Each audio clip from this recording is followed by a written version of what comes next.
Alejandro bien lo mencionó, hemos llegado a la última sesión de este curso de actualización en hipertensión arterial 2025. Bueno, pedirles disculpas pues por un poquito la voz, si es que me escuchan, un poquito estoy agripado, ¿no? Entonces, vamos a iniciar como las presentaciones anteriores con una pregunta.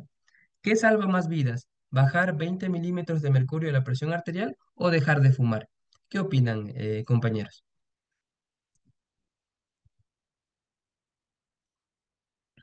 Dejar de fumar.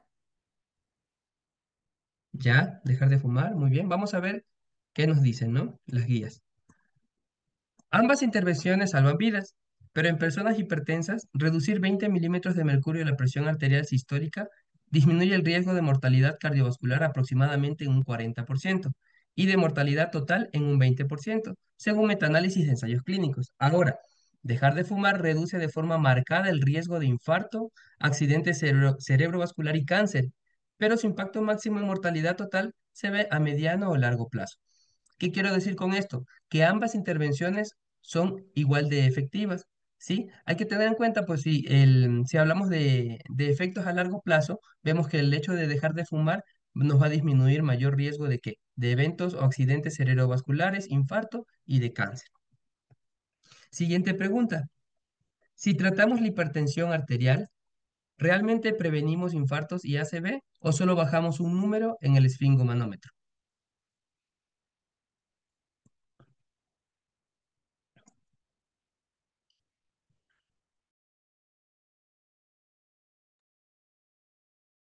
Bien, les voy a responder, ¿no? Según el metaanálisis de Blood Pressure Lowering Treatment Trials Collaboration, reducir la presión arterial sistólica en 10 milímetros de mercurio se asocia con ¿qué? Con disminución en un 20% del riesgo de eventos cardiovasculares mayores, de un 17% en el riesgo de enfermedad coronaria, un 27% del riesgo de accidente cerebrovascular y un 13% en el riesgo de mortalidad por cualquier causa. O sea, ¿qué quiero decir con esto? Que nosotros realmente, ¿para qué? O sea, ¿cuál es el objetivo de tratar la hipertensión arterial? Este, o sea, disminuir los eventos cardiovasculares. Como mensaje, tenemos que la hipertensión no duele, pero mata en silencio. Cada milímetro de mercurio que bajamos con tratamiento y cambios de vida, de estilos de vida es una oportunidad para prevenir un infarto y un ACV y salvar años de vida saludable. Como les mencionaba anteriormente, no tratamos cifras, tratamos personas, reducimos riesgos y protegemos futuros, ¿no? Entonces, para el día de hoy, ¿qué temas vamos a ver? Principalmente vamos a enfocarnos en el tratamiento, tanto no farmacológico como farmacológico. Además de eso, vamos a ver cuáles son los objetivos del tratamiento de la hipertensión arterial. Vamos a hablar un poco sobre qué es la hipertensión resistente y también de la urgencia y emergencia hipertensiva, que por cierto ya no se le denomina urgencia, ¿no? Se le denomina hipertensión asintomática grave. Ya cambió el término. Bien, en cuanto al tratamiento, como principios claves, tenemos dos puntos importantes. Primero, modificaciones del estilo de vida, ¿sí? Que realmente está indicada en todos los pacientes, ya sea con la presión arterial que está un poco elevada o cuando ya tengan el diagnóstico de hipertensión arterial. Y de hecho, aquí inclusive podemos poner a personas que no tienen la presión alta. ¿Por qué? Porque los estilos de vida justamente sirven para eso, para prevenir que una persona sufra a largo plazo de hipertensión arterial. No todos requieren fármacos, eso es cierto. La terapia farmacológica no es inmediata en todos los casos. Sí, hay que tener muy en cuenta la decisión según qué, según la gravedad de la hipertensión, el riesgo cardiovascular global, la edad e inclusive las comorbilidades. ¿Sí? Ya posteriormente vamos a hablar de este tema porque es muy importante, sobre todo en quienes, en los adultos mayores. Bien, en cuanto a la terapia farmacológica, este cuadrito de aquí es sacado del UpToDate y nos da principalmente las mejores intervenciones no farmacológicas que están comprobadas científicamente. ¿Para qué? Para la prevención y el tratamiento de la hipertensión arterial. Entonces, aquí nosotros tenemos todas las medidas no farmacológicas que se han demostrado por evidencia científica que reducen la presión arterial. Hablando de una de las más efectivas, es la pérdida de peso, ¿sí? Entonces, miren lo que dice, el objetivo ideal es el peso corporal, obviamente, que un IMC normal. pero la mayoría de los adultos con sobrepeso deben intentar reducir su peso al menos 1 kilogramo. De hecho, reducir 1 kilogramo de peso te reduce 1 milímetro de mercurio, ¿sí? ¿Qué quiere decir? Que si, por ejemplo, mi paciente tiene, digamos que está con 80 kilos y baja a 70 kilos, ese cambio de 80 a 70, es decir, 10 kilos, va a reducir hasta en 10 milímetros de mercurio su presión arterial, hablando de la presión arterial sistólica principalmente. En cuanto a la dieta saludable, generalmente aconsejan la dieta DASH, pero yo les había explicado en una de las presentaciones anteriores que la dieta también tenemos que ajustarla a nuestra población, porque no es lo mismo una población como la americana o la europea que una población ecuatoriana. Siempre tenemos que adaptarnos al lugar en donde nos encontremos. Entonces, ¿qué nos sugieren aquí? Consuma una dieta rica en frutas, verduras, cereales integrales y productos lácteos bajos en grasa, con contenido reducido de grasas saturadas y grasas totales. Esta intervención nos va a reducir hasta en 11 milímetros de mercurio si lo tomamos como, digamos ya, como un tratamiento como tal, ¿no? Reducción de la ingesta de sodio en la dieta, ¿sí? El objetivo óptimo es menos de 1.500 miligramos día, pero el objetivo es una reducción de al menos 1.000 miligramos día en la mayoría de los adultos. Más o menos nosotros hablamos que lo que se recomienda es una cucharadita de las de café, ¿sí? Que más o menos equivale a 5 gramos de sal. Eso debería ser la recomendación en todo un día. ¿Qué quiere decir? Que de esa cucharadita vamos a sacar para el desayuno, vamos a sacar para el almuerzo y vamos a sacar para la merienda. Hay que tomar en cuenta también que hay ciertos productos que consumimos que aparentemente no tienen sal, pero sí. Por ejemplo, si ustedes revisan las etiquetas de la salsa de tomate, no sé, de algún producto que se compre en la tienda, no sé, snacks, papitas, Doritos, esas cosas, si ustedes revisan, tienen sodio. Entonces, eso también hay que sumarlo a lo que ustedes consumen diario, ¿sí? Entonces, vamos a ver que a la larga estamos consumiendo más de lo que se debe. En cuanto a la ingesta de potasio, intente consumir entre 3.000 y 5.000 miligramos día, preferiblemente mediante el consumo de de una dieta rica en potasio. Sí, principalmente, ¿qué contiene potasio? Los vegetales, sí, las hortalizas. Entonces, esta intervención reduce hasta en 4 milímetros de mercurio. Actividad física. Como norma general, la Organización Mundial de la Salud recomienda realizar por lo menos 30 minutos de actividad física 3 veces por semana, es decir, 150 minutos, ¿sí? Entonces, bueno, aquí está dividido en el tipo de ejercicio que se recomienda. Por ejemplo, si es un ejercicio aerobio, más o menos entre 90 a 150 minutos por semana, ¿sí? Esta intervención reduce entre un 5 a un 8 milímetros de mercurio. Resistencia dinámica también se recomienda entre 90 y 150 minutos por semana. Ya, esta intervención reduce 4 milímetros de mercurio. La resistencia isométrica, ¿sí? Esta intervención nos reduce hasta un 5 milímetros de mercurio. Moderación en, en el consumo de alcohol. Esto es importante. ¿Por qué? Porque en personas que beben alcohol, se recomienda reducir el consumo, ¿sí? En hombres, menos de 2 bebidas al día y en mujeres menos de una bebida al día. De hecho, cada vez hay más evidencia científica de que el consumo de alcohol, por más de que sea una bebida al día, aumenta el riesgo de mortalidad y de cáncer. De hecho, recientemente salió un estudio sobre el consumo de alcohol relacionado con el cáncer. Y por eso, en un futuro, de pronto no hoy ni mañana, pero en un futuro no muy lejano, en el alcohol se va a colocar que causa cáncer.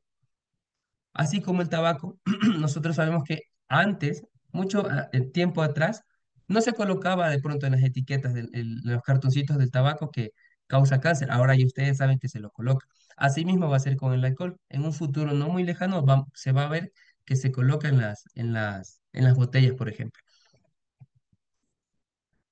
Bien, entonces aquí tenemos un gráfico que nos demuestra la reducción de la presión arterial diastólica inducida por la pérdida de peso, ¿sí? Entonces tenemos que en este estudio hubo una relación entre la cantidad de peso perdido y la disminución de la presión arterial diastólica en 308 pacientes con obesidad moderada, sometidos a un programa de reducción de peso durante 18 meses. Los pacientes comenzaron con una presión diastólica entre más o menos 80 y 89 milímetros de mercurio. Quienes perdieron más peso presentaron la mayor reducción de la presión diastólica. Entonces nosotros podemos darnos cuenta que el peso en sí es uno de los factores de riesgo más importantes y asimismo, interviniendo sobre el peso, vamos a tener un mayor efecto en la reducción de la presión arterial. Este otro estudio sacado de los anales de medicina interna fue un ensayo llamado ensayo Premier, en donde lo que hizo fue estudiar el impacto de las intervenciones conductuales en la presión arterial. El diseño del estudio fue un ensayo clínico aleatorizado, multicéntrico, en donde participaron 810 adultos con prehipertensión e hipertensión estadio 1. Bueno, en este estudio hubo un seguimiento de 18 meses, cuya conclusión fue que los cambios del estilo de vida sostenidos son posibles y pueden mejorar el control de la presión arterial, tanto en personas prehipertensas como en personas ya con diagnóstico de hipertensión arterial, contribuyendo a a la prevención de enfermedad crónica, ¿no? En este otro estudio, compararon el beneficio cardiovascular del tratamiento de la hipertensión leve. O sea, como les mencionaba en un inicio, o sea, ¿cuál es el objetivo de tratar la hipertensión? Obviamente va a ser disminuir el riesgo cardiovascular y también disminuir el daño de órgano diana, que ya lo vimos en presentaciones anteriores. De hecho, la reducción de la incidencia de eventos de enfermedad coronaria mortales y totales, así como de accidentes cerebrovasculares tras el tratamiento antihipertensivo en 17 estudios controlados con casi 48.000 pacientes con hipertensión leve a moderada. Se muestra el número de pacientes que presentaron cada uno de estos eventos. Entonces podemos ver que el tratamiento activo redujo la incidencia de eventos coronarios en un 16% y de accidente cerebrovascular en un 40%. Entonces vemos que sí hay beneficio en cuanto al tratar la hipertensión arterial, en cuanto principalmente a los eventos coronarios y de accidente cerebrovascular. Ahora, ¿quiénes deberían recibir tratamiento farmacológico? Primero, iniciar tratamiento en quienes, obviamente en pacientes que tengan hipertensión confirmada, es decir, según los criterios que ya revisamos, por ejemplo, más de 135-85 fuera del consultorio, por ejemplo, por MAPA o AMPA, o más de 140-90 cuando realizamos la toma de la presión arterial en el consultorio. Aunque ya les mencioné anteriormente que realmente la toma de la presión arterial en el consultorio no se debería de tomar como referencia, sino el mapa que es el gol estándar. Ahora, ¿en quiénes deberíamos también recibir tratamiento en hipertensión estadio 1? Más al menos uno de los siguientes. Por ejemplo, enfermedad cardiovascular establecida, diabetes mellitus tipo 2, enfermedad renal crónica o riesgo cardiovascular a 10 años mayor o igual a 7,5%. Esto de aquí principalmente es sacado de la guía AJA, en donde la guía AJA nos dice, ¿cuándo iniciamos tratamiento? Cuando tengamos una presión mayor o igual a 130, más un riesgo cardiovascular a 10 años de mayor o igual a 7,5%. ¿Esto con qué calculadora? Con la calculadora Prevent. Ahora, si me preguntan a mí, aquí en el Ecuador nosotros utilizamos la estrategia HERTZ y la estrategia HERTZ te dice que el riesgo cardiovascular debe ser a 10 años mayor o igual al 10%. Ahora, hay que tener ciertas consideraciones especiales. ¿En quiénes? Por ejemplo, en pacientes mayores de 75 años. ¿Por qué? Porque debemos de tomar decisiones individualizadas. Sabemos nosotros que los pacientes mayores de edad son frágiles. Entonces hay que tener en cuenta si tiene alguna comorbilidad, el riesgo de caídas, como les menciono, la fragilidad o inclusive la esperanza de vida limitada. De hecho, la estrategia HERS te recomienda iniciar medicamentos, o sea, en doble terapia, es decir, tratamiento ya combinado desde un inicio. Ahora, yo les pregunto, ¿será prudente en un abuelito, no sé, de unos 80 o 75 años, iniciar de golpe una terapia dual?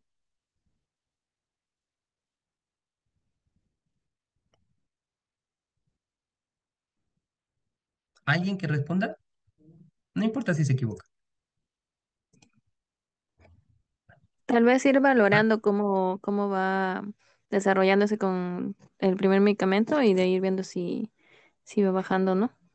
La presión. ya, exacto. Hay que tener en cuenta que la estrategia HERS ya te lo recomienda. Desde un inicio, si tú tienes un paciente que le diagnosticas hipertensión, desde un inicio ya debes de iniciar terapia combinada, ¿verdad? Pero claro, como yo les estaba preguntando, en un adulto mayor hay que tener mucho cuidado, ¿sí? Mucho cuidado, ¿por qué? Porque ellos tienen mayor riesgo de hacer efectos adversos. Y nosotros sabemos que uno de los principales efectos adversos de los medicamentos antihipertensivos va a ser ¿qué cosa? El mareo, la hipotensión. Entonces el paciente puede tener esta complicación, puede marearse, caerse, y ustedes saben que una caída en un adulto mayor puede ser inclusive mortal. Otra cosa que quede como mensaje, en los adultos mayores el objetivo del tratamiento no va a ser igual que en una persona adulta joven. Inclusive si nos recordamos en la diabetes mellitus, el objetivo de la hemoglobina glicosilada no es lo mismo en un adulto joven que en un adulto mayor. ¿Por qué? Porque en el adulto mayor uno en el adulto mayor es menos estricto. ¿Por qué? Porque el adulto mayor obviamente es más frágil. En cambio, un adulto joven, pues somos un poquito más estrictos porque obviamente también es una persona un poco más resistente. Muy bien. Este cuadrito de aquí es sacado de la estrategia HERS. Como les mencionaba el día de ayer, en la estrategia HERS, ¿qué nos recomiendan? Por ejemplo, hablando de la hipertensión de alto riesgo, ¿cuándo nosotros consideramos la hipertensión de alto riesgo? Cuando tenga algún antecedente de enfermedad coronaria, cerebrovascular o de enfermedad arterial periférica, o cuando su paciente sea hipertenso y también tenga un puntaje mayor o igual al 10%. Entonces, en esta condición, tenemos que nuestro paciente hipertenso tiene alto riesgo, ¿sí?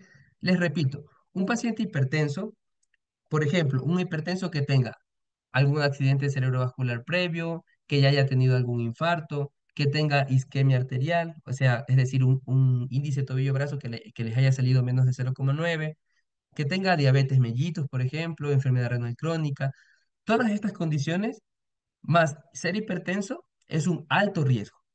O, por otro lado, que nosotros tengamos nuestro paciente hipertenso y de pronto, calculándole según la calculadora del riesgo del cardiocal, nos haya salido mayor o igual al 10%. Entonces, en ese caso, es un hipertenso de alto riesgo. ¿Y qué nos menciona la estrategia HERS? Este protocolo nos divide en dos. Hipertensos de alto riesgo que tienen alguna enfermedad cardiovascular establecida o sin enfermedad cardiovascular establecida. ¿Cuál es la enfermedad cardiovascular establecida? Por ejemplo, si ya tuvo un ACV, si tuvo ya un infarto o si tiene ya daño renal. En ese caso, ¿qué recomiendan? Primero que nada, el uso de aspirina, ¿sí? Y el uso de estatinas a dosis altas, es decir, 40 miligramos. Ahora, por el otro lado, hipertensos de alto riesgo que no tengan enfermedad cardiovascular establecida. Por ejemplo, un paciente hipertenso de alto riesgo que le salió en la calculadora mayor o igual al 10%, pero que no tenga un ACV, que no haya tenido un infarto previo, que su riñón esté bien, que no tenga enfermedad arterial periférica.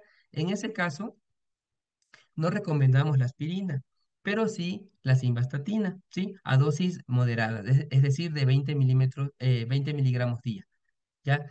Ahora, esto es importante porque no sé si ustedes recordarán, pero hace tiempo la aspirina prácticamente se la mandaba a todo paciente hipertenso. O sea, discúlpenme, pero le daban como a chicle. A todo hipertenso le daban aspirina.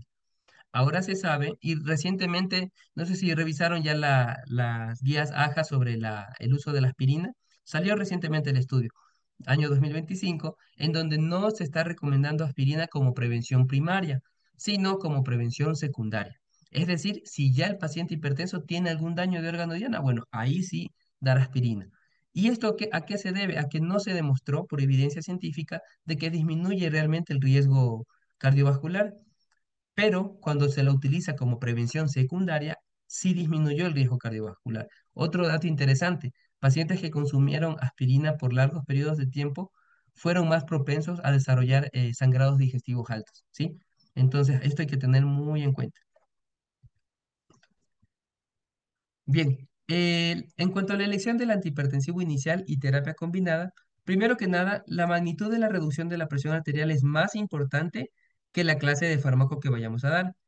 La mayoría de los pacientes requerirán mayor o igual a dos medicamentos para alcanzar la meta, lo que les mencionaba anteriormente. O sea, generalmente nosotros, y actualmente mejor dicho, ya iniciamos el tratamiento con dos antihipertensivos, ¿sí? Ya está en el olvido prácticamente la monoterapia, como lo hacíamos anteriormente. Clases de primera línea que se recomiendan, diuréticos tiacídicos, bloqueadores de canales de calcio, de acción prolongada, por ejemplo, el anodipino, inhibidores de la enzima convertidora de angiotensina, como la enalapril, bloqueadores de receptores de angiotensina 2, como por ejemplo el losartán. No usar IECA más ARA2 en combinación. A ver, ¿por qué creen que no se debe de usar estos dos medicamentos en combinación?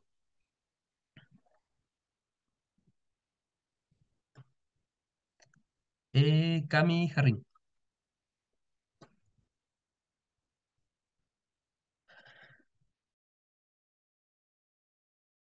Porque por ¿cómo es? Por el efecto adverso que tienen, que pueden provocar nefrotoxicidad. Sí, no estoy mal. Sí, exacto, nefrotoxicidad es uno, muy buen punto. Otro, ¿qué más? ¿Qué más pasa con estos dos fármacos? Quizás el mecanismo de acción está dirigido al mismo punto, a la Ya, el sistema angiotensina. renina, angiotensina, aldosterona. Perfecto, doctor. Hay otro más. ¿Qué pasa con el potasio, con estos medicamentos? Se eleva, se eleva y mucho. Hay que tener mucho cuidado también con esto. Pero claro, principalmente, como dijo la doctora, nefrotoxicidad, el mecanismo de acción actúa sobre el sistema renina-angiotensina-aldosterona, ¿sí? Y el potasio también que se eleva, ¿sí? Terapia combinada inicial, combinaciones preferidas, ¿cuáles se prefieren? Puede ser un YECA o un ARA2 más un bloqueador de canales de calcio, dihidropirimidínicos, YECA o ARA2 más un diurético tiacídico, ¿sí? O sea, puede ser, por ejemplo, la clortalidona, la hidroclorotiazida, ¿sí? O inclusive la indapamida.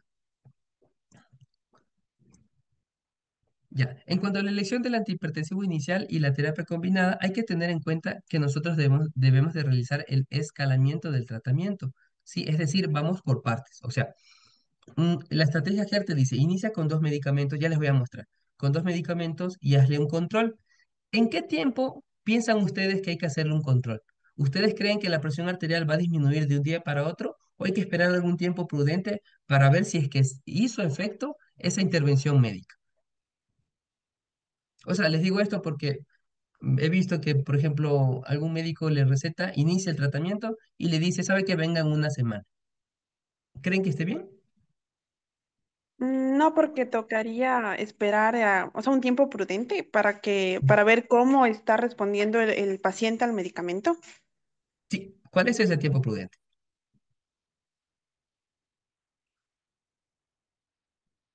Mínimo debe de ser ¿El tres mes? semanas, pero Ah, yo recomiendo al mes, ¿sí? ujú. Al mes. Tú le citas al mes para ver si es que realmente ha hecho efecto el tratamiento. Y eso no pasa solo con los antihipertensivos. Cuando usted, por ejemplo, inicia tratamiento para la diabetes, digamos que recién le diagnosticó, le manda metformina. Usted no va a esperar que el paciente vaya a mejorar su glucosa de un día para otro, inclusive de un día a otra semana, no. O sea, mínimo, y eso también te dice el UpToDate, pueden leerlo, o cualquier guía pueden leerla, mínimo 3 semanas. Claro, yo generalmente lo cito al mes para ver si hubo o no el efecto farmacológico, ¿sí? Entonces, bien, en cuanto al escalamiento del tratamiento, triple terapia recomendada. O sea, hablando de tres fármacos, se puede dar un YECA o ARA2 más un bloqueador de canales de calcio más un diurético tiacídico. Alternativas, si hay intolerancia, cambiar, por ejemplo, un bloqueador de canales de calcio dihidropirimidínico por uno no dihidropirimidínico. Es decir, si está tomando nodipino y de pronto hizo el principal efecto adverso que es cefalea o, por ejemplo, edema de miembros inferiores, edema pretibial, podemos cambiarlo ¿por cuál? Por ejemplo, verapamil o diltiazem. También podemos añadir un antagonista de mineralocorticoides, como por ejemplo la espironolactona. Debemos de considerar, esto es importante, diuréticos de ASA en enfermedad renal crónica avanzada, ¿sí? Por ejemplo, en estadios ya 4 o 5, ya deberíamos de más bien dar este tipo de medicamentos, ¿sí? Como por ejemplo, ¿cuál? La furosemida. Otras opciones, si hay contraindicación o intolerancia, podemos utilizar beta bloqueantes, alfa bloqueantes, vasodilatadores directos, y hay que evitar beta bloqueantes más bloqueadores de canales de calcio no dihidropirimidínicos juntos. ¿Por qué? ¿Por qué creen que hay que evitar esto de aquí?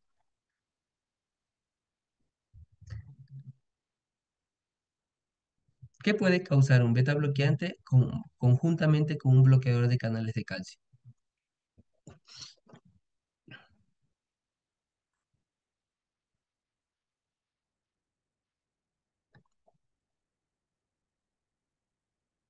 Esta combinación no es buena, porque un beta bloqueante a la larga te puede generar bradicardia, ¿sí? Y un bloqueador de canales de calcio a la larga te puede generar también eso, ¿sí? Entonces hay que tener mucho cuidado. Ahora, yo les hago otra pregunta. ¿Ustedes creen que es mejor aumentar la dosis de un fármaco o añadir otro fármaco? ¿Qué opinan ustedes de esa pregunta que les estoy haciendo? Sería recomendable utilizar un nuevo fármaco, ya que a dosis máxima los fármacos tienden a presentar igual los efectos adversos de la misma forma. Entonces se recomienda un tercero. Ya, perfecto, me gustó mucho esa respuesta. Ya vamos a ver el escalamiento, ¿ya? Cómo lo plantea la estrategia Hertz. Pero me gusta mucho esa respuesta, ¿por qué? Porque a veces, y bueno, eso también yo vi mucho en la rural, que por ejemplo un paciente estaba con monoterapia, los sartán 50 miligramos, y si no mejoraba, el médico ¿qué hacía? Le subía a 100. Entonces, o sea, no es lo más recomendable. O sea, si tienes ya los sartán 50 miligramos, añádele otro fármaco, que es más efectivo añadir otro fármaco que aumentar la dosis del primero, porque también hay que tener en cuenta que la efectividad no es tan buena aumentando la dosis, más bien la efectividad es mejor si le añades otro fármaco, porque estás ahí aumentando ¿qué cosa? Otro mecanismo de acción diferente de ese fármaco. Y como bien lo menciona el doctor, si tú aumentas la dosis del primer fármaco, generalmente no vas a tener un mayor efecto y más bien vas a tener los efectos adversos del medicamento. ¿Sí?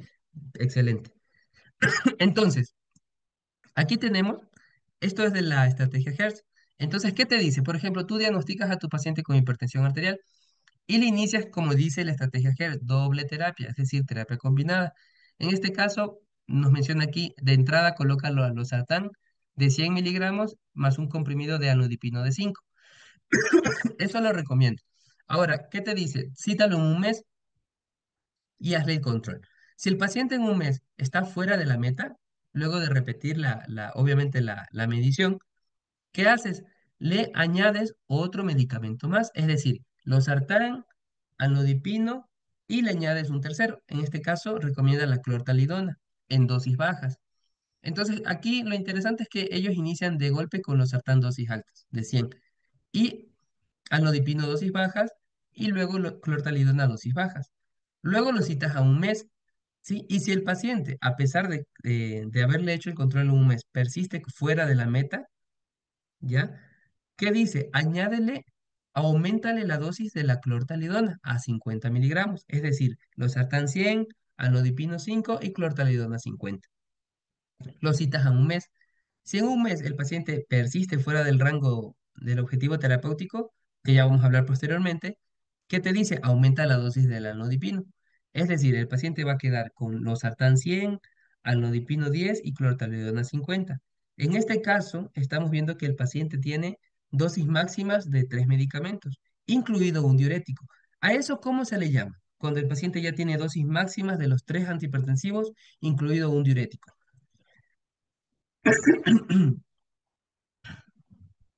Ya, eso se llama hipertensión arterial resistente, ¿sí? Y en este caso, nuestro paciente ya es candidato a una referencia para cardiología porque ya se debe de investigar otras causas. Ahora, yo sí siempre les recomiendo y les digo, investiguen otras causas, o sea, no seamos referenciólogos. Nosotros por eso somos médicos, estamos en formación o nos hemos ya formado como especialistas y nosotros podemos resolver muchas cosas en atención primaria. ¿Qué les mencionaba yo anteriormente? Que cuando tengamos o cuando sospechemos de hipertensión arterial secundaria en casos de hipertensión resistente. Entonces, en este caso, hay que investigar muchas otras causas. Por ejemplo, el paciente de pronto tenga alguna enfermedad de base y por eso no esté respondiendo al tratamiento antihipertensivo. Puede ser una. Segundo, el paciente puede que no se esté adheriendo adecuadamente a la terapia, es decir, una mala adherencia terapéutica. Tercero, puede que el paciente no esté cumpliendo con los estilos de vida saludable, es decir, esté consumiendo sal, esté fumando, esté tomando alcohol. Entonces, no seamos referenciólogos, siempre pensemos que puede haber otra causa más y solo si ya no encontramos otra causa, hemos investigado de todo, bueno, podríamos estar pensando ya en mandar a un segundo nivel para que le hagan otra investigación. Pero siempre tratemos nosotros mismos de resolver el problema en el centro de salud. Bien, aquí tenemos ciertas consideraciones para individualizar el tratamiento antihipertensivo. Por ejemplo, indicaciones que son convincentes y que realmente se han demostrado por evidencia científica de que mejoran el resultado. Por ejemplo, en pacientes con insuficiencia cardíaca, con fracción de eyección reducida, los inhibidores del ECA, o sea, por ejemplo, el enalapril o los ARA2, como por ejemplo los sartán, han demostrado que disminuyen el riesgo de mortalidad, así como los betabloqueantes, diuréticos y antagonistas de la aldosterona. Por ejemplo, en pacientes con infarto que hayan tenido un infarto, los inhibidores del YECA, ARA2, betabloqueantes, antagonistas de la aldosterona han demostrado que disminuyen el riesgo de mortalidad. En enfermedad renal crónica proteinúrica, los YECAs o los ARA2. ¿Por qué? Yo creo que ya les mencioné en la primera clase. Ustedes recuerden, pacientes hipertensos que tengan diabetes, ¿qué fármaco es el de primera elección? Los YECA. O sea, los YECA, el enalapril, disminuye proteinuria, es decir, es un protector renal. Y nosotros recordemos en el curso de actualización anterior que yo les mencionaba que la principal causa de enfermedad renal crónica es la diabetes, causa proteinuria. Entonces, si tú tienes a un paciente hipertenso diabético, iníciale de cajón con un YECA, o sea, enalapril. O si por A o B razón te hizo tos o no toleró el medicamento, el losartán, ¿sí? Pero estos medicamentos deben ser de cajón iniciados en pacientes hipertensos diabéticos. Angina de pecho, betabloqueantes, bloqueadores de canales de calcio. Por ejemplo, para controlar la frecuencia en pacientes con fibrilación auricular, los betabloqueantes, bloqueadores de canales de calcio no dihidropirimidínicos, por ejemplo, el verapamilo. Control de la frecuencia cardíaca en aleteo auricular, igual, los beta bloqueantes, bloqueadores de canales de calcio no dihidropirimidínicos, y en caso de que nuestro paciente tenga hipopotasemia, antagonistas de la aldosterona, porque sabemos que es un ahorrador de potasio. Ya.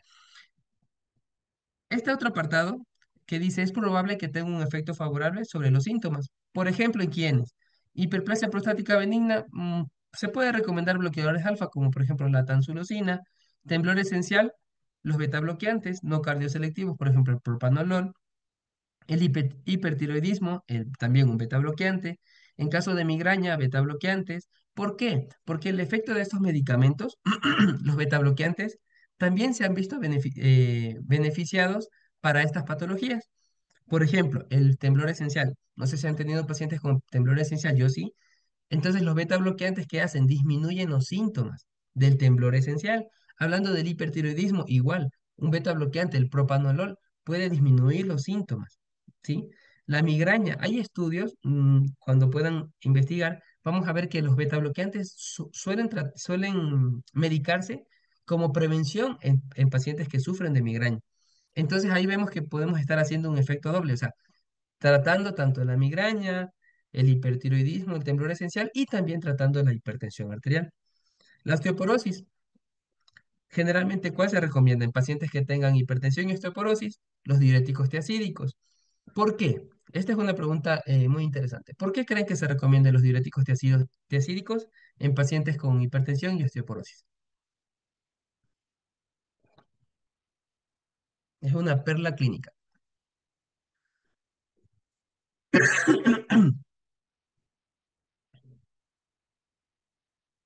Verán, en el mecanismo de acción de los diuréticos tiacídicos, por ejemplo, la clortalidona, aumenta la reabsorción de calcio en el túbulo contorneado proximal.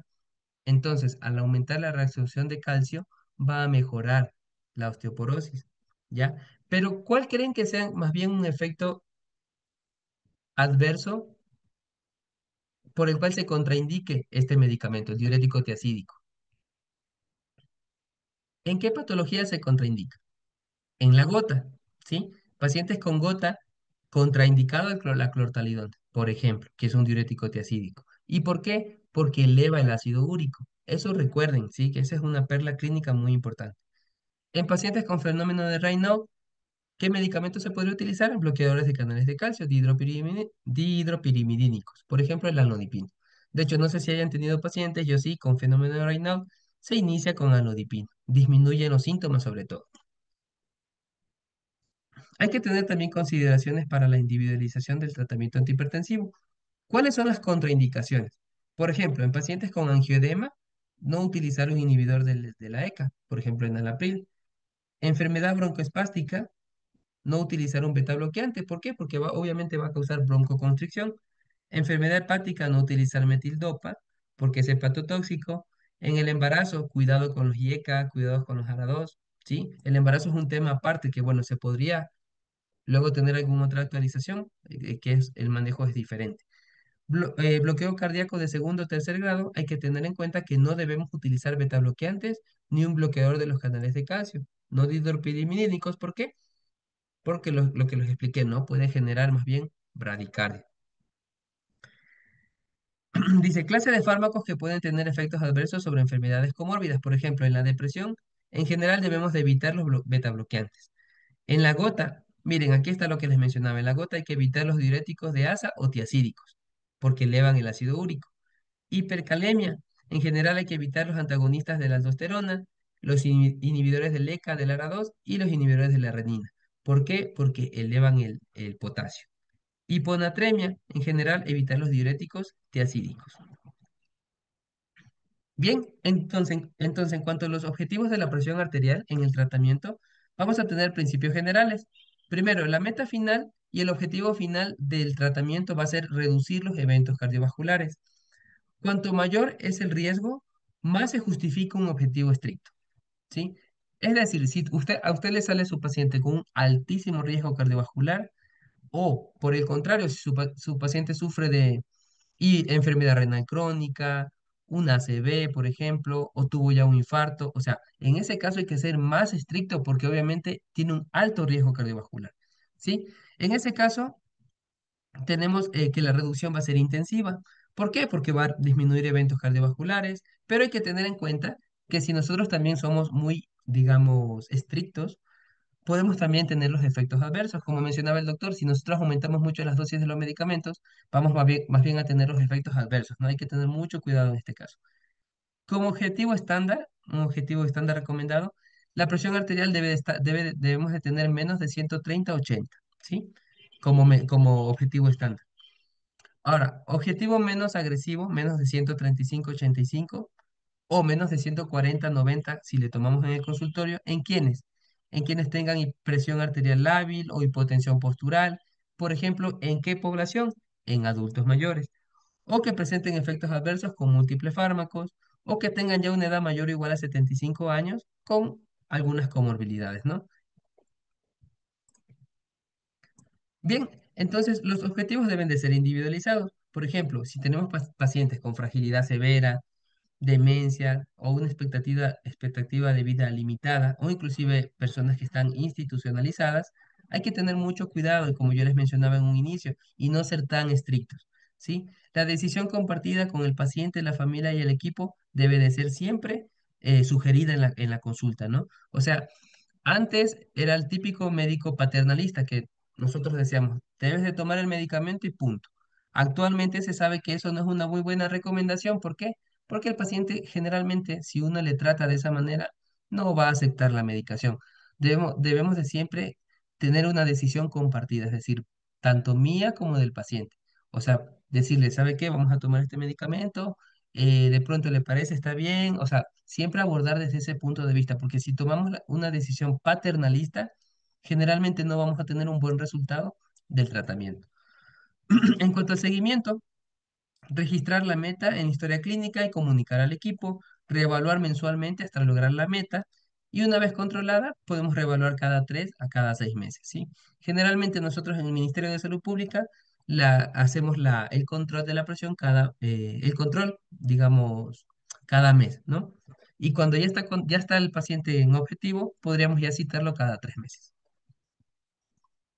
En cuanto a la hipertensión resistente, tenemos que como definición es aquella presión arterial sobre objetivo a pesar de 3 fármacos de distinta clase, incluido un diurético, es decir, Nuestro paciente no controla la presión arterial pese a que tiene tres fármacos a dosis altas, incluido un diurético, ¿sí? Entonces, en este caso, nosotros debemos de qué? De evaluar, como les mencionaba en un inicio, cuál puede ser la causa que esté, digamos, permitiendo que la presión arterial esté elevada. Por ejemplo, la mala adherencia terapéutica, o por ejemplo, el paciente puede tener alguna hipertensión secundaria. Hay que investigar, ¿sí? Y hay que también diferenciar de la pseudoresistencia, la cual está causada ¿por qué? Por la mala adherencia al tratamiento, al que se logra, que se ven hasta un 80%, una medición incorrecta de la presión arterial. Nosotros ya vimos en la clase anterior cuáles son los, digamos, la normativa, cuáles son los pasos para tomar una presión arterial correctamente. Hay que tener también en cuenta la baja adherencia a los cambios de estilo de vida, la terapia subóptima, es decir, que no esté tomando una dosis adecuada, y también la hipertensión de bata blanca. En cuanto a los factores de resistencia verdadera, tenemos la expansión de volumen extracelular, activación simpática aumentada, consumo de sustancias que elevan la presión arterial. Por ejemplo, y yo he visto mucho en la consulta o en la comunidad que hay pacientes que sí es verdad, están tomando los medicamentos, pero también están tomando medicamentos como por ejemplo AINES. Entonces ya yo les expliqué en la clase anterior que los AINES son una causa de hipertensión arterial y que a mi forma de ver no les recomiendo AINES a pacientes que tengan diagnóstico de hipertensión arterial, porque obviamente van a tener la presión alta y aparte los AINES afectan no solo la presión arterial, a largo plazo dañan el riñón, a largo plazo dañan el corazón y a largo plazo también dañan el estómago, ¿sí? Entonces eso hay que tener muy en cuenta y siempre mencionar a los pacientes, ¿ya? El abordaje inicial en este caso, hay que confirmar realmente una resistencia verdadera, hay que corregir factores contribuyentes, hay que optimizar el régimen antihipertensivo y considerar terapias avanzadas. Bien, entonces ahorita vamos a pasar a otro tema que también es muy importante, la urgencia y también la emergencia hipertensiva. Realmente ya no se le dice urgencia, ¿no? Ya voy a mencionarles posteriormente que se dice hipertensión asintomática grave. Ya el término ya está en desuso, ¿no? Entonces, en cuanto a la emergencia hipertensiva, hay que diferenciarla de la urgencia hipertensiva. ¿Por qué? Porque nosotros, primero que nada, hay que tener en cuenta que las dos se clasifican como crisis hipertensiva, es decir, un valor mayor o igual a 180 milímetros de mercurio de la presión arterial sistólica y o mayor o igual a 120 milímetros de mercurio de la presión arterial diastólica.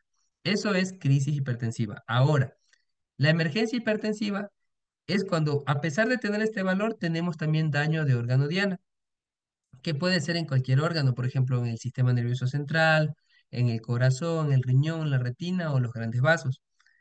Mientras que la urgencia hipertensiva es la presión arterial alta, pero no va a tener daño de órgano diana, ¿sí?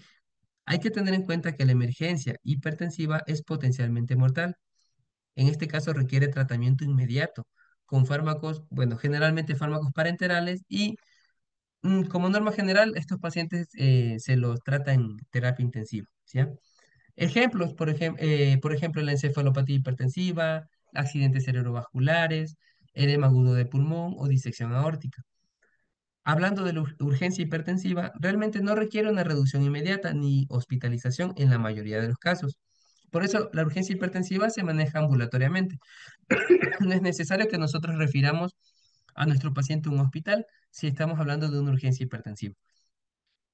Frecuente en quienes, en pacientes con hipertensión conocida y una baja adherencia al tratamiento, ¿no? Como les mencionaba, el manejo es ambulatorio.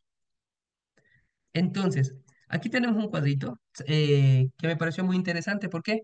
Porque nos define los signos de la exploración física que sugieren afectación de órgano diana.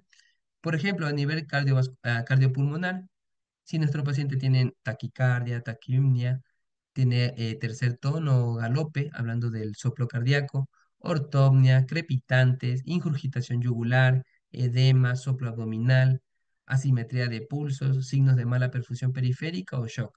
O sea, cualquiera de estos signos nos sugiere de que el paciente puede estar ante una afección de órgano diana. Es decir, nos está haciendo sospechar de que de pronto el paciente tenga una emergencia hipertensiva. En cuanto a la exploración neurológica, por ejemplo, si el paciente viene con alteración de la conciencia, viene en coma, desorientado, con crisis convulsiva, focalidad neurológica o rigidez de nuca, en ese caso, o sea, yo no pienso que es una urgencia. En ese caso, ya pienso yo que puede ser más bien una emergencia hipertensiva. Si tenemos la oportunidad de realizar un fondo de ojo, vamos a ver presencia de hemorragias, exudados o papiledema. O en el caso de la función renal, si el paciente tiene edema, oliguria, proteinuria o hematuria, ¿sí? Entonces hay que tener muy en cuenta esto para poder categorizar a nuestro paciente. Solo por ponerle unos ejemplos de emergencia hipertensiva, por ejemplo, retinopatía hipertensiva grado 3 a grado 4, ¿ya? Con presión arterial gravemente elevada. En cuanto a la parte cerebrovascular, los diagnósticos son encefalopatía hipertensiva, infarto cerebral, hemorragia intracerebral, hemorragia subaracnoidea. En cuanto a la parte cardíaca, disección aórtica, insuficiencia ventricular izquierda aguda, infarto agudo del miocardio, ¿sí? En cuanto a la parte renal, glomerulonefritis aguda, crisis renales por enfermedad vascular del colágeno, hipertensión grave después de trasplante renal o anemia hemolítica microangiopática. Hablando de la parte de la endocrinología, catecolaminas circulantes excesivas, por ejemplo, ¿en quiénes? En pacientes que sufren de feocromocitoma, ¿sí?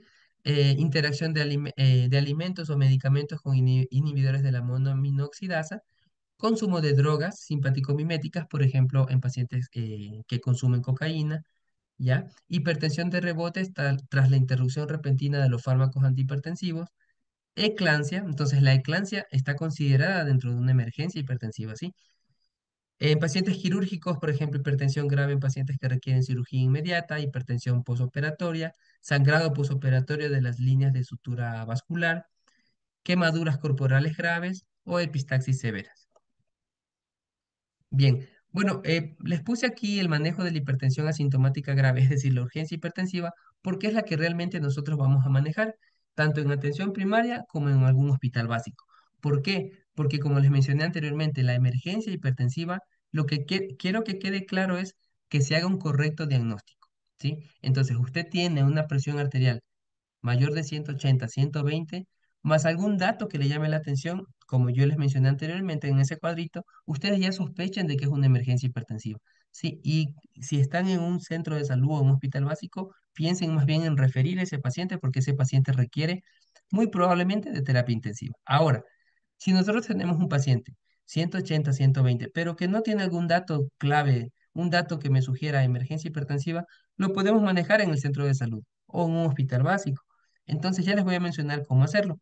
Primero que nada hay que tener en cuenta datos claves. Generalmente va a ser un paciente que, bueno, puede decir, ¿sabe qué, doctor? Tengo dolor de cabeza o a veces puede venir inclusive asintomático. Como yo les había mencionado en un inicio, se asocia a incumplimiento de medicación o de la dieta o inclusive una ingesta excesiva de sal incluso en pacientes adherentes, ¿sí? Entonces, ¿cuál es el manejo? Reducir la presión arterial en horas a días. O sea, en ese paciente nosotros no vamos a reducir o a llevar la presión arterial a objetivos terapéuticos. ¿Por qué? Porque más bien vamos a tener riesgo de qué cosa. Por ejemplo, como nos menciona aquí, una reducción muy rápida puede generar riesgo de isquemia cerebral o isquemia miocárdica. Ya les voy a poner un ejemplo de cómo se debe de reducir la presión arterial. ¿Qué nos dice aquí? En adultos mayores, tener mucho cuidado, más bien reducir la presión arterial lentamente para evitar la isquemia cerebral o miocárdica. No reducir la presión arterial media más de 25% en las primeras 4 horas, ¿sí? Y la meta inicial, bueno, aquí en el UpToDate te dice meta inicial menos de 160 a 100, ¿sí? Bueno, pero yo generalmente, ¿qué recomiendo? Bueno, podemos basarnos en el 25%, como nos recomienda la mayoría de las guías. ¿Qué medicamentos vamos a utilizar o qué medicamentos se sugieren? Tenemos aquí, por ejemplo, el atenolol, la betalol o el carbidilol en cuanto a los beta bloqueantes. Hablando de los calcio antagonistas, por ejemplo, el diltiazem, el nicardipino, verapamilo, anlodipino. En cuanto a los IECA, se puede utilizar el captopril, el enalapril, ¿sí? Inclusive recomiendan tratar también con los ARA2, podemos utilizar los sartán, que no están aquí, ¿no?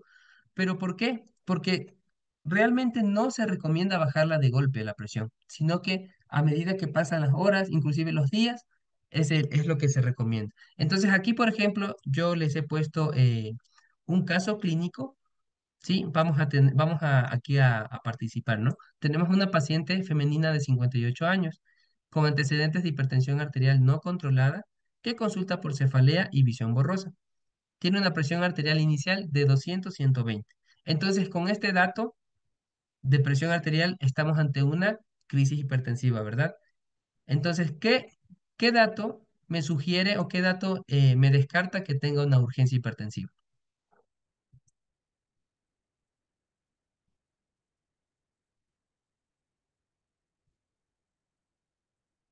¿Algún participante?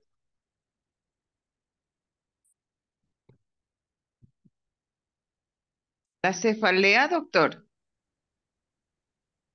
Ya, la cefalea, ¿qué puede indicarme la cefalea? que puede estar ante un ACV, estar generando un ACV también.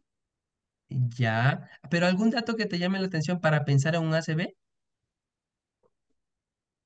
No tiene, ¿no? O sea, en la historia clínica no te menciona que tiene focalidad neurológica. O sea, por ejemplo, desviación de la comisura labial o de pronto algún tipo de disartria o una hemiparesia, hemiparestesia de un hemicuerpo. Entonces, bueno, pero claro, puede ser, ¿no? Menciona que ya tiene algún síntoma, cefalea, pero no hay más datos clínicos que me hagan sospechar en ese caso sería una emergencia hipertensiva, ¿ya?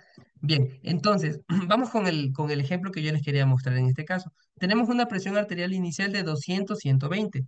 Entonces, calculando la presión arterial media, nos da un valor de 146. Recuerden que la presión arterial media, bueno, yo aquí le puse ya el resultado, son las dos presiones arteriales sistólicas, perdón, es una sistólica más dos diastólicas, ¿verdad? Dividido para 3. En este caso nos da 146. ¿Cuál es la meta terapéutica? Es reducir el 25% de esta presión arterial media. ¿Cómo lo hacemos? Facilito. Tenemos la presión arterial media de nuestra paciente que es 146. Nosotros multiplicamos por 0,75 y ahí tenemos el objetivo. Es decir, el objetivo va a ser llevar la presión arterial media de 146 a 110, pero no de inmediato, sino en 24 a 48 horas, ¿sí? Evitando qué cosa, como les mencioné en un inicio, una caída brusca que comprometa la perfusión cerebral, coronaria y renal, ¿sí? O sea, no vamos a llevar al paciente a una presión objetivo, sino nos vamos a basar principalmente en qué, en la presión arterial media. No sé si de pronto quedó claro o deseen una mejor explicación.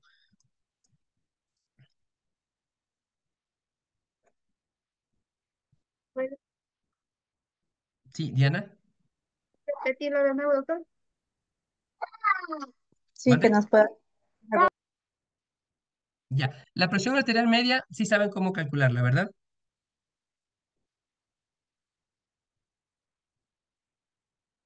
Hasta Sí, ahí creo nos que quedamos bien. gusta mejor Silvia, este doc. ¿sí?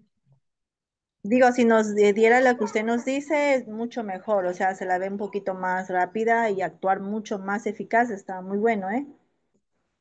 Ah, ya, no, sí, por eso les digo, o sea, el objetivo de esta capacitación es dar lo más práctico posible.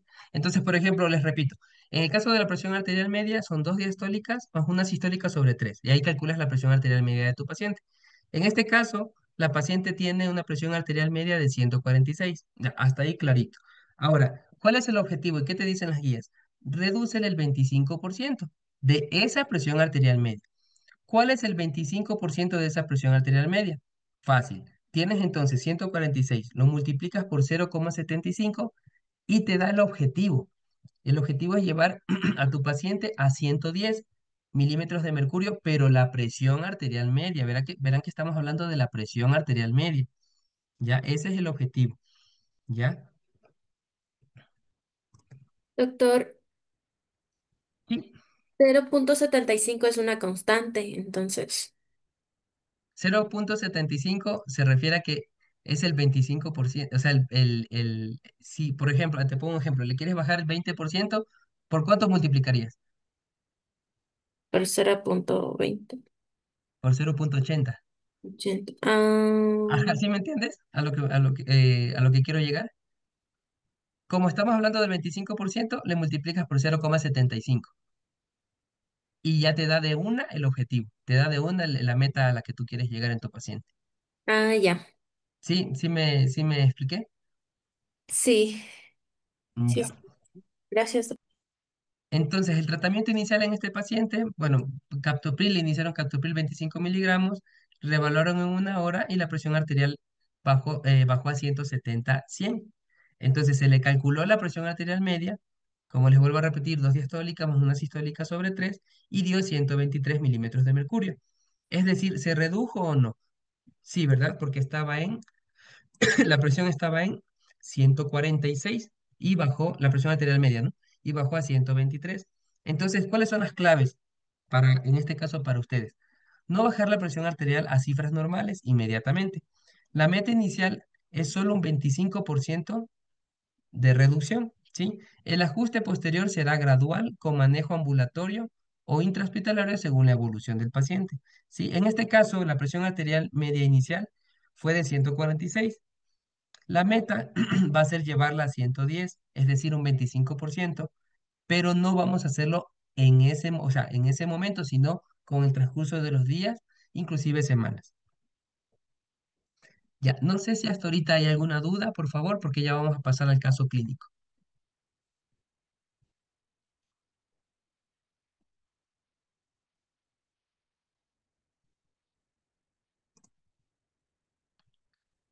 Lenin y luego Paola. Buenas noches, Doc.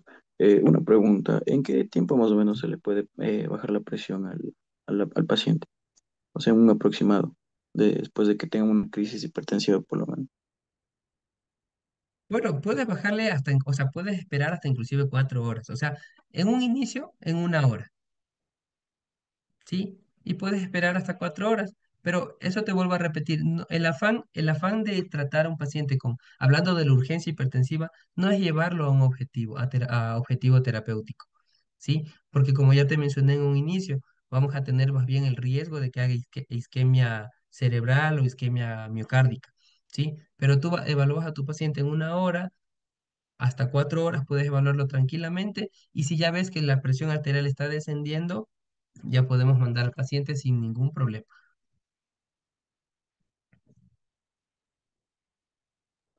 Ya, gracias, Doc. Ya. Paola también creo que quería preguntar.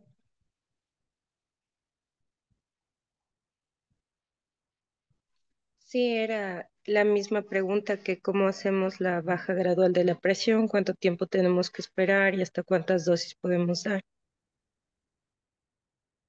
Ya, entonces, como yo les mencionaba, claro, si tú ves que tu paciente no ha respondido al tratamiento, podemos repetir una dosis del medicamento, ¿no?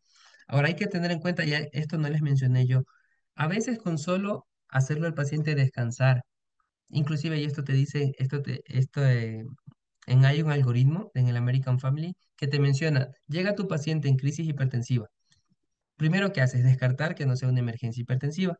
Luego que descartas eso y te quedas con el diagnóstico de urgencia hipertensiva, inclusive te dice que no des medicamento de golpe, sino que simplemente al paciente le acuestes en la cama, de ser posible en un lugar tranquilo, libre de ruidos, inclusive con el foco apagado, le haces descansar por una media hora y solo el simple hecho de que descanse el paciente te disminuye hasta unos 20 milímetros de mercurio, ¿sí? Entonces, hay ciertas medidas no farmacológicas que te pueden mejorar la presión arterial en el paciente, ¿ya? Entonces, claro, si tú tienes a tu paciente, le indicas tratamiento, le tomas la presión luego de media hora, no mejora, obviamente hay que repetir el tratamiento, dar un nuevo medicamento y volver a revalorar. Pero les vuelvo a repetir, el objetivo no va a ser llevar al paciente a objetivo terapéutico. Simplemente lo que se recomienda es que se reduzca la presión de una manera gradual, ¿sí?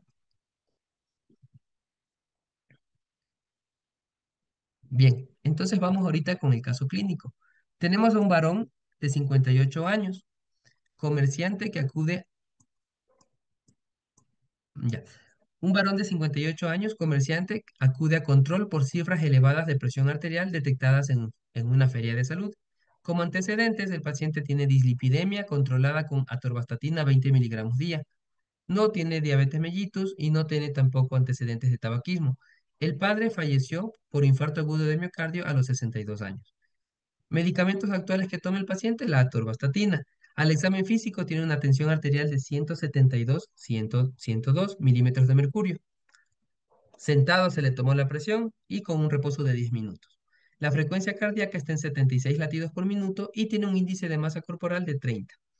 A nivel de laboratorio tenemos que tiene una creatinina de 0,9 miligramos decilitro, tiene un potasio en 4,2 miliequivalentes litro, la glicemia está normal y el perfil lipídico está en meta. También tiene un resultado de electrocardiograma donde se evidencia una hipertrofia ventricular izquierda.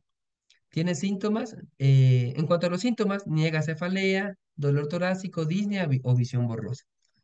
En cuanto a la clasificación de nuestro paciente, está categorizado como hipertensión arterial grado 2, asintomática con daño orgánico subclínico. Es decir, vemos nosotros a nivel de electrocardiograma que tiene una hipertrofia ventricular izquierda.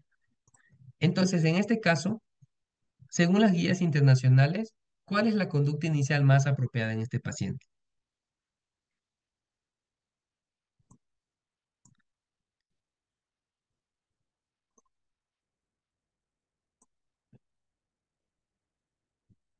¿Alguien, por favor? Buenas noches. Bueno, yo me iría por la B, inicio inmediato de tratamiento farmacológico y cambios al estilo de vida. Perfecto. Así es. ¿Por qué? La justificación. Aquí les voy a mencionar. La tensión arterial más de 160-100, es decir, hipertensión grado 2, requiere inicio inmediato de fármacos más medidas no farmacológicas, especialmente si hay daño a órgano diana, en este caso hipertrofia ventricular izquierda. Las guías internacionales recomiendan no esperar solo con cambios de estilo de vida. Eso es un dato importante. Segunda pregunta. ¿Cuál de las siguientes combinaciones de primera línea sería la más adecuada en este paciente?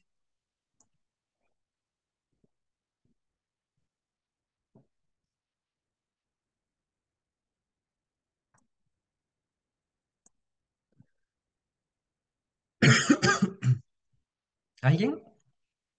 ¿No?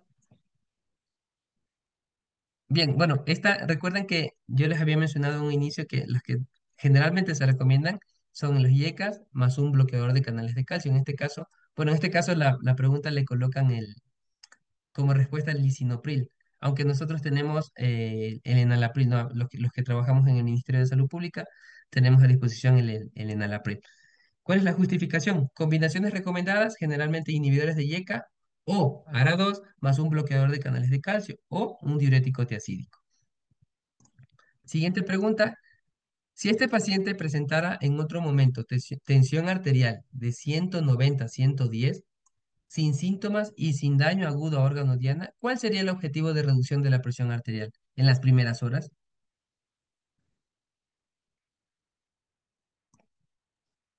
El literal B. B. Ya, súper bien. Ya les voy a mencionar acá, ¿no? La justificación. En ausencia de daño agudo a órgano diana, la reducción debe de ser gradual para evitar hipoperfusión cerebral, miocárdica o renal.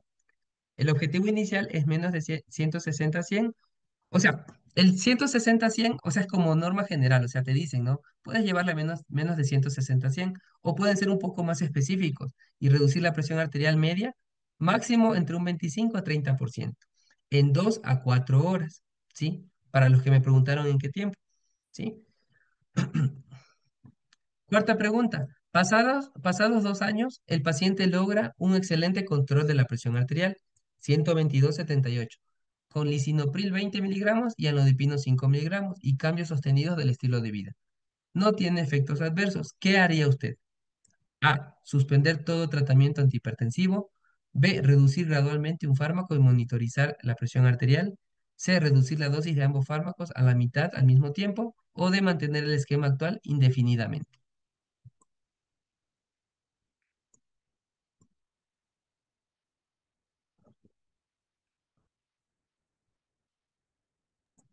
Podría ser la B, con reducir gradualmente un fármaco y monitorizar la presión arterial. Perfecto, doctora. Súper bien. Sí, sí han estado atentos a la clase. Perfecto, sí, está súper bien. En pacientes bien controlados, mayor o igual a un año y sin daño orgánico, se puede considerar reducción gradual supervisada de la medicación.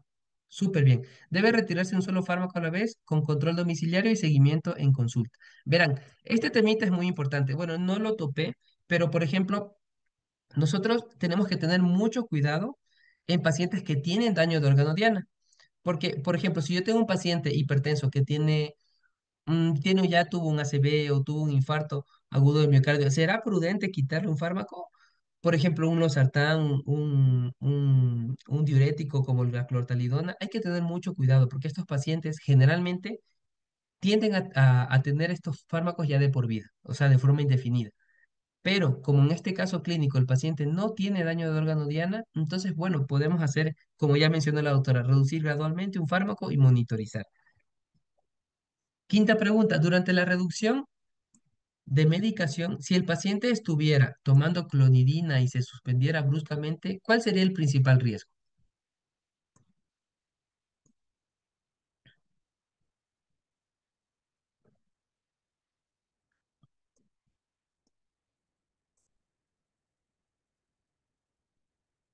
¿Nadie? Bueno, Tal vez. el uso de clonidina no es muy frecuente, ¿no? Para la hipertensión, pero bueno, así está la pregunta. Alguien estaba hablando. Doctor, en el chat mencionan que la B. Ya, sí, súper bien. La respuesta es B. Ujú. La clonidina hay que recordar que es un agonista alfa 2 central. Entonces, ¿qué va a causar? Supresión simpática. ¿Eso qué quiere decir? Que si se suspende bruscamente, puede generar un efecto rebote, ¿no? Puede generar hipertensión grave, puede generar taquicardia, cefalea, sudoración. Entonces, bueno, esta pregunta sí está un poco capciosa porque no, yo hasta a la vez yo he visto un paciente que con hipertensión que se esté tratando con clonidina. Pero bien, Doctor, doctor, disculpe, le molesto. En el caso de que se presente la hipertensión de rebote, para nuevamente controlar esa hipertensión, ¿se podría considerar el mismo fármaco o se debe optar por otro, un distinto? se debería optar por otro fármaco. ¿Sí? O sea, este caso, por ejemplo, en este caso, estamos hablando de la clonidina. Bueno, realmente desconozco por qué le mandan a este paciente clonidina, pero deberíamos de utilizar o considerar otro fármaco antihipertensivo. Muy amable, doctor, gracias. Ya.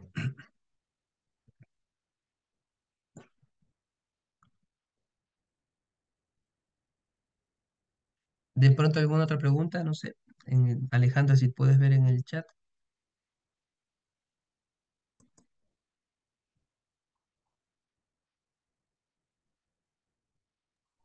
Están levantando la mano, doctor. Paola Romero. Paola Romero. Ya. Una consulta. En el caso que nos dio del señor de 58 años, ya tenía daño de órgano diana por el electrocardiograma, ¿no es cierto? Entonces, ¿por qué no mantendríamos para siempre la medicación? ¿No sería mejor mantener la medicación porque ya tenía daño, aunque fuera subclínico? Sí, totalmente de acuerdo. En el del paciente, a ver, veámosles acá. Ujú, el varón de 58 años, que tiene hipertrofia ventricular izquierda. Ya, en este caso, la doctora respondió, aquí está la respuesta un ratito. Creo que es la tercera pregunta. O la cuarta, me parece que es ya. Aquí estamos hablando de reducir gradualmente. No te está diciendo que vamos a suspender el medicamento, ¿sí? Pero claro, está muy bien la indicación. ¿Por qué? Porque si hay un paciente que ya tiene alguna lesión, ya sea subclínica, debemos de mantener el medicamento, ¿sí? Pero en este caso no le está suspendiendo, no solo le está reduciendo la dosis. Ya, muchas gracias. Ujú.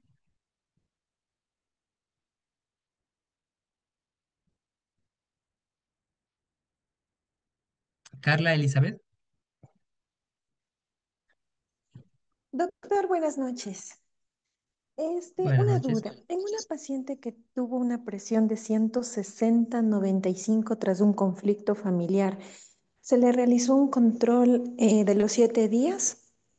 y mantuvo una media de 135, 87. A esta paciente ya no presentó síntomas y demás. Hay que tratarle farmacológicamente. Tiene 70 años sin ninguna comorbilidad. Se realizó exámenes de control, todos dentro de parámetros normales. 135, 135,87. 135,87. Ya. ¿Y de ahí ya no se la ha vuelto a valorar más? Sí, se le tomó el control por un mes Ah, y ya. mantenía esas presiones de 130, 130, 85 por ahí. Ujú. Ya, verás. ¿Qué te dice la guía AJA? Porque las guías AJA son más estrictas, ¿verdad? Ellas te dicen más de 130/80 ya es hipertenso. Sí, ok, hasta ahí estamos claros, Carla. Ahora, ¿qué te dice la guía AJA? Te dice calcula el riesgo cardiovascular. Te pregunto, ¿qué riesgo cardiovascular tenía tu paciente?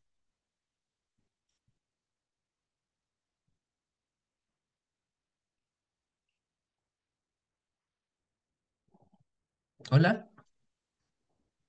Un vestibular, ay, no me acuerdo.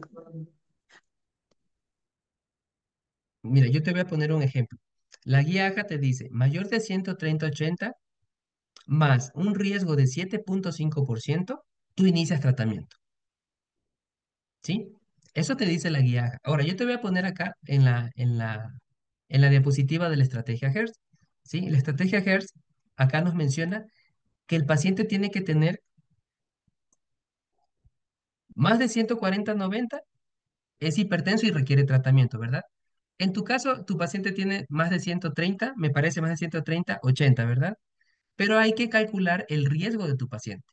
Si tu paciente tiene, según nosotros, la estrategia HERTZ, más del 10% del riesgo, tú deberías de iniciar tratamiento. Pero no, bueno, en este caso no te acuerdo, ¿verdad? Pero solo para que lo tengas en cuenta. O te pongo otro escenario. Tu paciente tiene más de 130/80, cualquiera de las dos, ¿no? No importa si es la sistólica o la diastólica.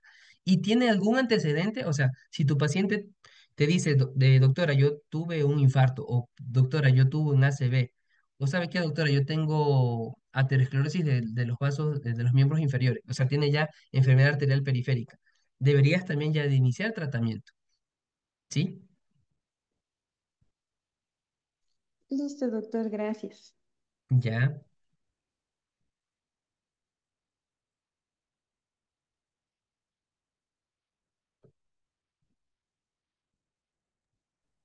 Listo, doctor. Creo que no hay ninguna otra pregunta pendiente. Listo. Ya. Creo que con eso ya finalizaremos este encuentro. ¿Me confirmo? Ya, Sí, perfecto. con eso creo que ya. Ujú. Ya listo, perfecto. Bueno, un agradecimiento al doctor Toro por habernos acompañado en estas 3 jornadas del curso de actualización en manejo de hipertensión arterial. Sobre las preguntas que estaban realizando de si se va a compartir el material, sí, está siendo la última clase del doctor, ya me va a compartir tanto las presentaciones como el material adicional en formato PDF y se les va a compartir al grupo de WhatsApp. De eso no se preocupen. Igual, nuevamente recordarles, la clase quedó totalmente grabada y se les va a compartir el link máximo hasta el día de mañana al mediodía. El día de mañana vamos a tener ya la parte de abordaje nutricional por la nutrióloga Andrea Cortés. Y también para los que se encuentren interesados, vamos a tener una intervención al final de Grupo CTO para quienes deseen realizar, bueno, tener esta información para los que quieren realizar el posgrado dando el examen MIR, entre otros más, ya que tenemos un convenio con ellos para que, bueno, los que participan en estos cursos tengan algunos beneficios para acceso a estos programas. ¿Sí? Déjenme